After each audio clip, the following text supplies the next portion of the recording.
Hello everyone, कैसे हैं आप सभी। उम्मीद है आप सभी अच्छे और स्वस्थ होंगे और आप सभी की नेक्स्ट एग्जाम की तैयारी भी बेहतरीन चल रही होगी। हालांकि आप सभी रिजल्ट का वेट कर रहे हैं, लेकिन आज इस वीडियो के अंदर आप सभी के लिए नोटिफिकेशन एक्सप्लेनेशन को लेकर के बहुत ही इंपॉर्टेंट आप सभी के लिए इंस्ट्रक्शंस है। प्लीज़ वीडियो को एंड तक देखिएगा बिना स्किप किए हुए, ताकि सारी चीज़ें पता चल सके, क्योंकि आपका ये चैनल हमेशा आप सभी तक ऑथेंटिक और राइट इन्फॉर्मेशन पहुंचाता रहता है, ताकि आप सभी हर एक बारे में हर एक जानकारियों को प्रोवाइड करते रहिए, ताकि कोई प्रॉब्लम ना आए। तो साथियों, एक एक पॉइंट्स को हम रीड करेंगे और समझेंगे। आपने नोटिफिकेशन तो देखा ही होगा, लेकिन आज इस वीडियो के अंदर सारी चीज़ें क्लेरिफाई करेंगे। जो एक से अधिक पोस्ट पर है या फिर एक ही पोस्ट पे हैं, तो पोस्ट प्रेफरेंस को लेकर के आपके पास जो मेल गया था उस टाइम पे आपने अच्छे तरीके से देखा, सर हमने मेल फिल किया है तो बाद में क्या प्रॉब्लम आएगी, काफ़ी लोग नहीं फिल कर पाए। तो सारी चीज़ें हम यहाँ पर डिस्कस करेंगे। सबसे पहले यहां पर बहुत ध्यान से सुनिएगा। आपने नोटिफिकेशन रीड किया, ठीक है, मेरी बात सुनना, सारी चीजें बात करेंगे। आपको पता है कि नोटिफिकेशन आपका कब आउट हुआ था, तो आपने अच्छे तरीके से रीड भी किया है। तो यहां पर नोटिफिकेशन आप सभी का आउट हुआ था 26/11/2022 को, ठीक है। मेरी बात सुनना ध्यान से। अब यहाँ पर इन्होंने क्या किया है, जो अब पोस्ट की मैं अगर बात करूँ, देखिए मोटा मोटा सारे पॉइंट्स की मैं बात करूँगा, जितनी पॉइंट्स सारे पॉइंट्स की बात करूँगा। यहाँ पर आपको पता है कि मैंने आप सभी से कहा था, जो कि यहाँ पर मेरिट के टॉप के क्राइटेरिया के हिसाब से देखा जा रहा है, तो सीट जो लिमिटेड सीट है। आपको अगर NUHM की मैं बात करता हूँ, यहाँ पर सबसे ज़्यादा जो वैकेंसी का लेवल देखने को मिल रहा है वो हमारा स्टाफ नर्स में है। यहाँ पर ध्यान देना, स्टाफ नर्स में वैकेंसीज यहाँ पर भी है NUHM में, कैटेगरी वाइज सारी चीज़ें देखना। उसके बाद अगर नीचे आते हैं तो यहाँ पर देखिए, उसके अलावा हमें DHS में नहीं मिल रहा है, ठीक है, ध्यान देना। उसके बाद बात करते हैं यहाँ पर स्टाफ नर्स की, हम पूरे देखेंगे पहले। अगर मैटरनल हेल्थ की बात करें तो यहाँ पर स्टाफ नर्स में यहाँ पर देखेंगे तो पोस्टें थोड़ी कम है, ठीक है। तो मैटरनल हेल्थ में NM की सबसे ज़्यादा पोस्टें हैं। तो ध्यान से सुनना, यहाँ पर सबसे बड़ा खेल होगा। ये सबसे ज़्यादा अगर हम इस बात करते हैं किसकी पोस्ट में है, तो आप तो एक RBS के में अगर हम देख लेते हैं, एक पॉइंट समझना, RBS के में अगर देखते हैं तो इसमें सबसे ज़्यादा जो पोस्ट है किस चीज़ की है, तो आपको पता है कि इसमें NM की है और मैटरनल हेल्थ में भी NM की थी, ठीक है। और यहाँ पर चाइल्ड हेल्थ में केवल स्टाफ नर्स ही है सबसे ज़्यादा। तो चाइल्ड हेल्थ में जिन लोगों का है स्टाफ नर्स में, वो बिल्कुल अच्छी तरीके से कम मार्क्स पर भी उनका सिलेक्शन होने वाला है, ठीक है। और काफ़ी लोग कहेंगे कि सर हमने एक से अधिक प्रोग्राम में जो है या एक से अधिक पोस्ट पर उन्होंने अप्लाई किया है, तो क्या हमारा सिलेक्शन हो जाएगा? तो बिल्कुल आपका सिलेक्शन होगा, ठीक है। आपको अगर प्रेफरेंस के हिसाब से आपके अकॉर्डिंग क्या प्रेफरेंस है वो देखना है। एग्जाम्पल के तौर से मेरी बात समझना, चलिए ठीक है, अभी एक इसको साइड में रखता हूँ, लेकिन एक चीज़ मोटा मोटा आप सारी चीज़ें बात करूँगा। यहाँ पर देखिए, अगर आपको ये लगता है कि हमने स्टाफ नर्स वाले प्रोग्राम में जो भी हैं काफ़ी लोग NM भी हैं, ठीक है। तो अब वो सोच रहे हैं सर हमने एक से अधिक या 3 हमने प्रोग्राम डाले हैं, ठीक है। अब तीनों प्रोग्राम में उनका ये कहना है सर हमारे मार्क्स तो लगभग 45 मार्क्स हैं या फिर 50 मार्क्स हैं, ठीक है। अगर अब वो सर कैसे करें कि ये सर हम कैसे कर पाएंगे, मान लीजिए तीनों में हमारा सिलेक्शन हो रहा है, ठीक है, तीनों में सर कैसे चॉइस करेंगे? तो इसके लिए आप सभी को क्या किया जाएगा, अपने अकॉर्डिंग आपके अकॉर्डिंग वो चूज़ करवाए जाएंगे, ठीक है। अगर आपने सभी जितने प्रोग्राम आपने भरे हैं, जितने पोस्ट भरे हैं, सभी में अगर आप क्वालिफाई हो, तो उसके लिए आप सभी को एक से अधिक प्रोग्राम से जो फिलअप करने वाले को क्या किया जाएगा, बाद में इन सभी को पोस्ट प्रेफरेंस चूज कराया जाएगा कि आप किस पोस्ट पे या फिर किस प्रोग्राम में आप करना चाहते हैं, ठीक है। ये चीज़ें आपको इसमें कराई जाएंगी, ये चीज़ें आपको ध्यान देना है। बाद में फिर से पोस्ट प्रेफरेंस होगा लास्ट में, जब आपको चॉइस करना होगा जो एक से अधिक भरे हुए हैं।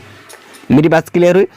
अब यहाँ तक कट ऑफ की मैं बात करता हूँ, सबसे कम जो कट ऑफ है वो स्टाफ नर्स में रहने वाली है, ठीक है। मैंने जैसे डिस्कस ही किया था, मैं इसमें कट ऑफ तो फिलहाल डिस्कस कई बार कर चुका हूँ। वो चीज़ें मैं अगर एवरेज बता देता हूँ तो एक बार जान लीजिए कि UR कैटेगरी में अगर एवरेज कट ऑफ की बात करूँ तो कम से कम 52 तो प्लस होने चाहिए, ठीक है। ये मैं चारों की बात कर रहा हूँ। बाकी अगर स्टाफ नर्स की बात करूँ तो UR कैटेगरी की 40 नंबर पर सिलेक्शन होगा। अगर आपको प्रोग्राम वाइज वीडियो नहीं देखे तो देख लेना, मैं प्रोग्राम वाइज सारी कट ऑफ को डिस्कस कर चुका हूँ, ठीक है।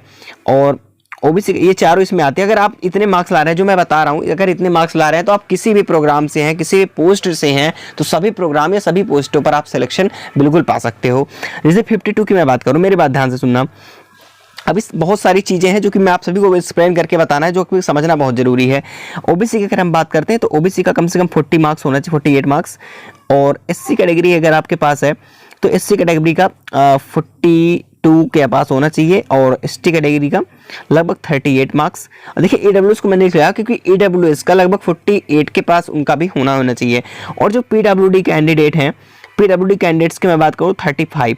ये कुछ एक एवरेज कट ऑफ है जो कि आप किसी भी प्रोग्राम से, चारों एनएम, लेफ्टिनेंट फार्मासिस्ट और स्टाफ नर्स, किसी पे आप बिलोंग करते हो, किसी भी प्रोग्राम से हो, ठीक है, तो सारे में आप इतने नंबर पर सिलेक्ट हो सभी प्रोग्राम में। बाकी अगर प्रोग्राम वाइज कट ऑफ देखेंगे तो काफ़ी प्रोग्राम्स में बहुत कम कट ऑफ जा रही है। सबसे ज़्यादा स्टाफ नर्स, उसके बाद एनएम में बहुत कम कट ऑफ जा रही है, ठीक है। अब यहाँ पर मैं बात करता हूँ, यहाँ पर अगर देखेंगे जो दिया हुआ है, यहाँ पर आपने नोटिफिकेशन में रीड किया होगा कि जो काफ़ी लोग पूछ रहे थे एक्सपीरियंस वाला मामला, तो यहाँ पर देखो इन्होंने हु कंप्लीटेड 6 मंथ, यानी कि जिन्होंने कंप्लीट किया था 6 मंथ का एक्सपीरियंस, जो सर्टिफिकेट उनके पास था कि भाई हमने किया है, तो 0.5 मार्क्स के अकॉर्डिंग उन्हें मिलेंगे। और ये जो 1 ईयर वाले हैं इनके 10 मार्क्स के 10% के अकॉर्डिंग मिलेंगे, और 15% मिलेंगे इन लोगों को जो 6 मंथ या फिर 1 ईयर 6 मंथ यानी 1.5 साल का किया है, ठीक है। और बाकी क्वालिफाइंग मार्क्स की मैं बात करता हूं तो आपको सीबीटीवीज में आपको पता है कि जो क्वालिफाइंग जनरल का है ईडब्ल्यूएस, और यहाँ पर जनरल कैटेगरी जो होते हैं युवा अनरिजर्व का, तो यहाँ पर 33% qualifying marks he out of 100 में। और ओबीसी जो दिया हुआ है तो मिनिमम 30% मार्क्स का, SC ST 24% मार्क्स, आपने देखा है, ठीक है। अब यहाँ पर बात ये आती है डॉक्यूमेंट वेरिफिकेशन की।